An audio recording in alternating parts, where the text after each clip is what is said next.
IPO analysis की series में आज हम लेके आ रहे हैं एक कंस्ट्रक्शन कंपनी के बारे में। जानेंगे इस कंपनी की पूरी डिटेल जो अपना आईपीओ एसएमई सेक्टर में लेकर आ रही है, क्या काम करती है, किस टाइप का कंस्ट्रक्शन करती है, कौन इसके क्लाइंट्स है, कौन कौन से सेगमेंट में काम करती है, साथ ही साथ इसके फाइनेंशियल्स कैसे हैं, इसके आईपीओ डिटेल्स क्या है, वैल्यूएशंस कैसी है, अपने कॉम्पिटिटर के सामने सस्ती वैल्यूएशंस पर आईपीओ लेकर आ रही है या फिर महंगी वैल्यूएशन पर।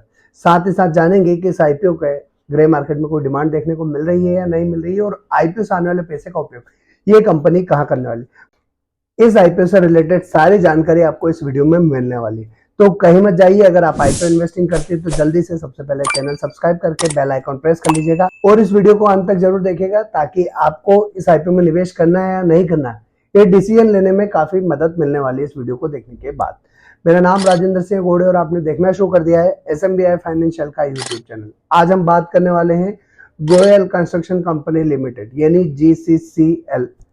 1997 में एस्टेब्लिश हुई है कंपनी जो मेनली सिविल और स्ट्रक्चर वर्क में एक्सपर्ट है, खासकर cement plant, power plant, dairy plant, pharmaceutical, hospitals और साथ ही साथ इंफ्रास्ट्रक्चर प्रोजेक्ट में काम करने में ये कंपनी के पास महारत हासिल है। इस कंपनी की अगर हम स्ट्रेंथ की बात करें तो ये कंपनी इंडस्ट्रियल फैसिलिटी जैसे सीमेंट प्लांट और पावर प्लांट का कंस्ट्रक्शन करती है। अब तक इस कंपनी ने 19 प्रोजेक्ट पूरे किए, जिनकी अगर टोटल कॉन्ट्रैक्ट वैल्यू की अगर हम बात करें तो 1,13,499 लाख रुपए से ज्यादा है। वहीं अगर 30 जून 2025 तक कंपनी के पास 14 ऑनगोइंग प्रोजेक्ट है, जिनका ऑर्डर बुक की अगर हम बात करें तो 59,660 लाख रुपीज से ज्यादा के इनके पास अभी आने वाले समय में ऑर्डर बुक अवेलेबल है, यानी इनके पास एक जबरदस्त रेवेन्यू आने वाले समय में आने वाली है।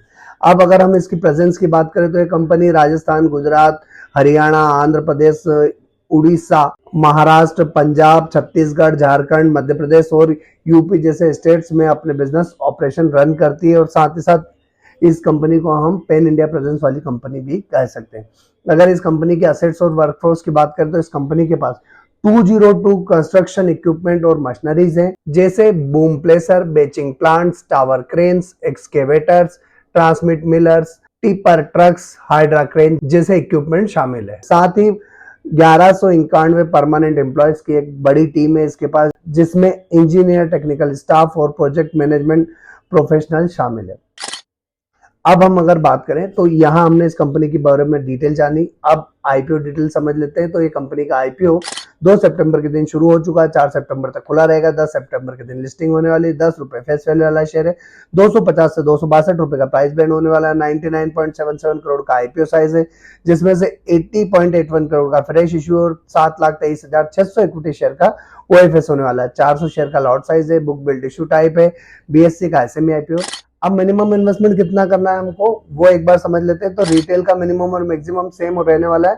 2 लॉट के लिए हमें 2,09,600 रुपए के लिए अप्लाई करना होगा। वहीं स्मॉल एचएनआई का मिनिमम 3 लॉट यानी 1200 शेयर के लिए 3,14,400 रुपए के लिए निवेश करना होगा, और बिग एचएनआई का जो मिनिमम इन्वेस्टमेंट है वो है 10 लॉट के लिए 4,000 शेयर के लिए 10,48,000 रुपए के लिए। अब जल्दी से इस कंपनी के एक बार फाइनेंशियल्स देख लेते हैं। तो फाइनेंशियल्स इस कंपनी के क्या कहानी शो कर रहे हैं। तो कंपनी ने मार्च 23 से मार्च 25 तक के फाइनेंशियल शो किए, जहां असेट क्लास से शुरुआत करें तो 205 करोड़ के असेट मार्च 23 में थे, जो बढ़ के 265 करोड़ के मार्च 25 तक हो चुकी है।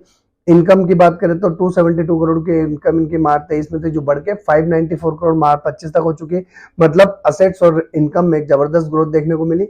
प्रॉफिट आफ्टर टैक्स की बात करें तो 14.30 करोड़ का प्रॉफिट मार्च 23 का था, 22.64 करोड़ मार्च 24 हुआ और 38.32 करोड़ मार्च 25 तक हो चुका है। एबिटा की बात किया है 23.41 का एबिटा मार्च 23 का था, 57.91 करोड़ मार्च 25 तक हो चुका है। नेटवर्थ की बात करें तो 70 करोड़ की नेटवर्थ मार्च 23 की थी, जो बढ़ के 131 करोड़ मार्च 25 तक हो चुकी है। रिजर्व्स इनके पास 69.59 करोड़ के मार्च 23 में थे, जो बढ़ के 120.22 करोड़ के मार्च 25 तक हो चुके हैं। बोरोइंग की बात की जाए तो 28 करोड़ की बोरोइंग मार्च 23 में थी, जो बढ़ के 30 करोड़ की मार्च 24 में हुई, और फिर से 28.71 करोड़ की मार्च 25 तक बोरोइंग है। तो ओवरऑल अगर देखें तो फाइनेंशियल एक स्ट्रॉन्ग पिक्चर प्रेजेंट कर रहे हैं हमारे सामने।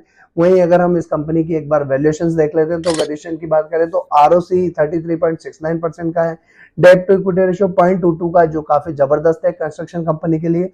रिटर्न ऑन नेटवर्थ 34% का है, पैट मार्जिन 6.50% का है, एबिटा मार्जिन 9.81% का है, प्राइस टू बुक वैल्यू 2.27 का है, ईपीएस 26.52 का है और पी रेशियो 9.92 का है। तो कंपनी के फाइनेंशियल्स अच्छे होने के साथ साथ वैल्यूएशन भी काफी अच्छी दिख रही है। अब एक बार हम इस कंपनी को इसके कॉम्पिटिटर के साथ कंपेयर करके देख लेते हैं, जहां कंपनी ने अपने कॉम्पिटिटर के रूप में power mech project, Suntech Infra Solutions, Ahluwalia Contracts India जैसी कंपनीज के साथ अपना कंपैरिजन दिया है। तो ईपीएस की बात करें 33.72 का ईपीएस गोयल कंस्ट्रक्शन का है, 95.05 का पावर मेक का है, सनटेक इंफ्रा सॉल्यूशंस का 7.98 का है और अहलूवालिया का 30.08 का है। पी रेशियो की बात करें तो 7.77 का पी रेशियो गोयल कंस्ट्रक्शन का है, 33 का पी रेशियो जो कि इस इंडस्ट्री में सबसे ज्यादा पावर मेक का है, और रिटर्न ऑन नेटवर्थ की बात करें 34.09 का रिटर्न ऑन नेटवर्थ जो है गोयल कंस्ट्रक्शन का है, और सबसे कम जो है अहलूवालिया का है 11.19 का। तो इसके कॉम्पिटिटर के सामने एक जबरदस्त वैल्यूएशन पर एक कंपनी अपना आईपीओ लेकर आ रही है।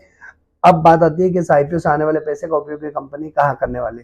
तो capital expenditure toward purchase of additional equipment and fleets के लिए कंपनी 41.74 करोड़ रुपए का उपयोग करने वाली है। 23.05 करोड़ का रीपेमेंट करने वाली है ये। अगर ये 23.05 करोड़ का रीपेमेंट कर देंगे इस आईपीओ से आने के वाले पैसे के बाद, तो इनके पास ऑलमोस्ट 5 करोड़ के आसपास की ही डेप्ट बचेगी, और रिमेनिंग अमाउंट जो है वो जनरल कॉर्पोरेट पर्पस के लिए उपयोग में आने वाला है। अब बात आती है इस आईपीओ में निवेश करना है नहीं करना। तो दोस्तों सबसे पहले अगर अभी तक चैनल सब्सक्राइब नहीं किया तो जल्दी से जाइए चैनल सब्सक्राइब करके बेल आइकॉन प्रेस कर दें। इंस्टाग्राम, फेसबुक और व्हाट्सएप चैनल का लिंक डिस्क्रिप्शन में दिया हुआ है, जहां से आप हमें फॉलो करके लेटेस्ट अपडेट प्राप्त कर सकते हैं। डीमेट अकाउंट का लिंक डिस्क्रिप्शन में दिया हुआ है, जहां से अपना डीमेट अकाउंट ओपन करके अपने mutual fund investing, IPO investing और साथ ही साथ ट्रेडिंग आप स्टार्ट कर सकते हैं। ग्रे मार्केट प्रीमियम की बात करें तो 20% से ज्यादा की ग्रे मार्केट में प्रीमियम देखने को मिल रही है। कंपनी के फाइनेंशियल्स अच्छे हैं, वैल्यूएशंस अच्छी हैं, कंपनी के पास काफी बड़ी ऑर्डर बुक पेंडिंग है, जिससे इसको आने वाले समय में एक अच्छी रेवेन्यू ग्रोथ मिल सकती है।